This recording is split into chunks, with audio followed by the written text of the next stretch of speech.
سلام به برعکس کانال. تو این ویدیو میخوام بهتون بگم که چرا از ایرپادز پرو 3 به ایرپادز 4 مهاجرت کردم. آیا دانگرید حساب میشه؟ خب من همیشه یه کمالگرایی که تو فعال بوده و هست و حالا خواهد بود شاید اینه که همیشه دوست داشتم محصولات اپل رو های اند مدل هاش رو بخرم، یعنی که بهترین قابلیت و گرونترین مدل و اینا. اما طی استفاده از مثلا 10-15 ساله این پروداکت ها یه فیدبک دیگه گرفتم.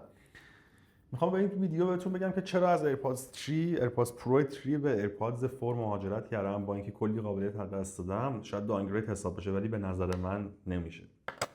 حالا بگیم چرا. اولین دلیلش این بود که ایرپادز پرو از سریای سیلیکونی استفاده میکنه. وقتی که استفاده دراز مدت توی گوشت داشته باشی، حدود نیم ساعت 1 ساعت که باشه، به راحتی گوشت زودتر عرق میکنه، فشار بیشتری به پرده گوش میاد به خاطر اینکه کاملا ایزوله میکنه و متریالش خوب نیست دیگه. یعنی تو خیلی از افراد تقریبا آلموس، حالا درصدش نمیدونم علمیه ولی فکر کنم 80-90% افراد این ایرپادزای سیلیکونی رو که میذارن یا هدفونای این ایر به اصطلاح که سیلیکونیه، اینا همه جرم گوش دارن. یعنی یا شنواییشون یه خورده ضعیف میشه یا اینکه اون جرم گوشه واقعا خود به خود ایجاد میشه به خاطر اون فرکانسی که ارتعاشی که این ووفرها و به قول معروف بلندگوهای توی هدفون به باعث تکون خوردن پرده گوش میشن. این اتفاق باعث میشه که بیشتر جرم گوش بگیرن و حالا این یکی از دلایل اصلی سویش کردن من به یه ایرپادزی بود که آقا این ایر با شود تا حدودی میره داخل گوش ولی سر سیلیکونی نداره.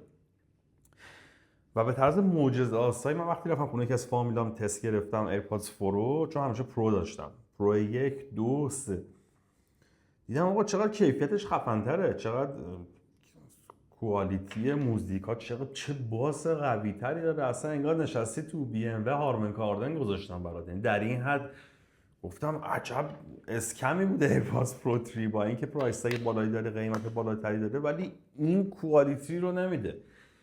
و برمیگردیم باز به همون مشخصات روی کاغذ که شما اگه تو سایت اپل چک کنی، اکتیو نویز کانسلیشن 4 برابر قوی تر از نسل 1، 2 برابر قوی تر از نسل 2 داره.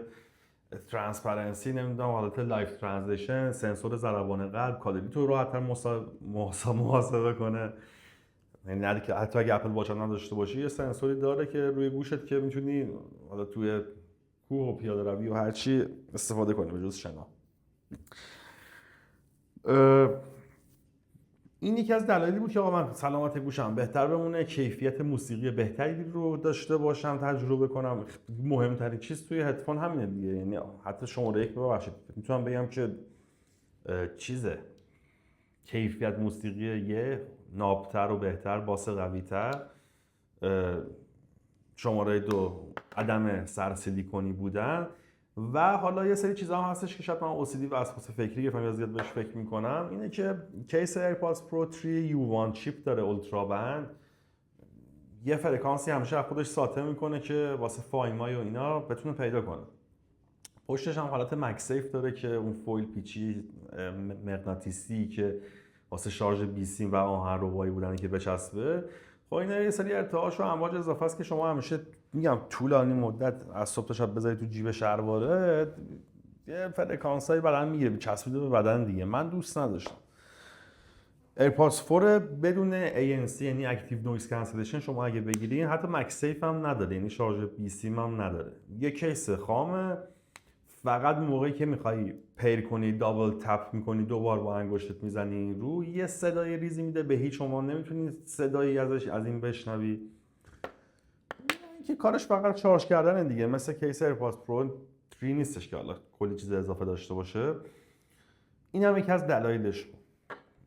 و دانگرید من روی کاغذ واسه من 2 میلیون تومان آب خورد. یعنی من ایرپادز پرو 3 رو خیلی ارزان‌تر فروختم، به جای اینکه یه پولی هم بگیرم یه پولی دادم که این ایرپادز 4 رو داشته باشم و واقعا هم خوشحالم. یعنی ببین من فکر کنم مثلا از 9 سالگی 10 سالگی داشتم با محصولات اپل کار می‌کردم، الان 31 سالم. بعد از 21 سال یه بلوغ دیگه ای تو من شکل گرفته راجب کار کردن، انتخاب کردن دیوایس هم توی اپل.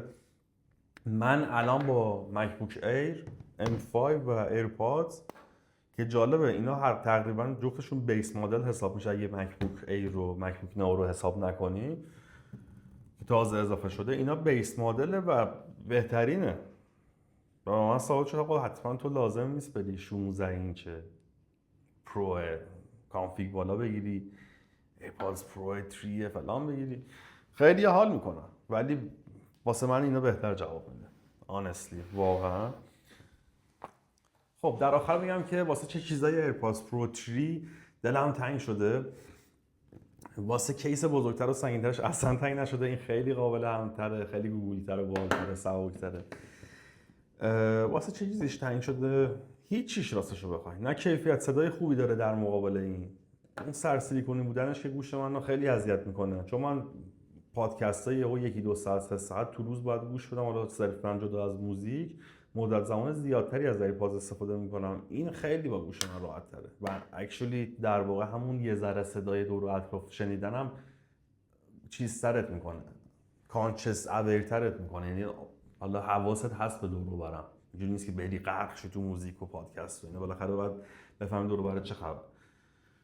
و میگم اون نویز کانسلیشن ایرپادز پرو 3 تا خیلی گوش منو طولانی مدت اذیت میکنه، چون یه فرکانس قالبی پخش داره میشه که صدای اطراف رو با اون نویزه بگیره. چیز نچرال و درست حسابی نیست دیگه.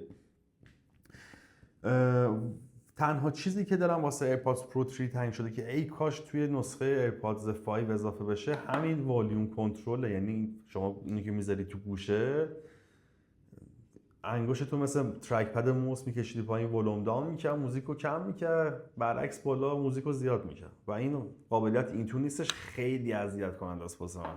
دیگه نیاز همش برم سمت آیفون یا مکبوک کم و زیاد کنم. دارم یه کاری انجام میدم مثلا دستگاه ازم دوره، این قابلیت خیلی فوق العاده بود. حالا اون بخش فاینمایش هم خب حالا جفت هدفونا تو کیس باشه و یه جا افتاده باشه، بالاخره یه موقعی حالا اون فاینمای جواب میده که یه صدایی بده این اسپیکرهای زیر پخشی که کجاست دستگاه. ولی خیلی واسه من جای خالیش حس نمیشه. همین، امیدوارم که مفید بوده باشه براتون. تا ویدیوهای بعدی، خدا نگهدار.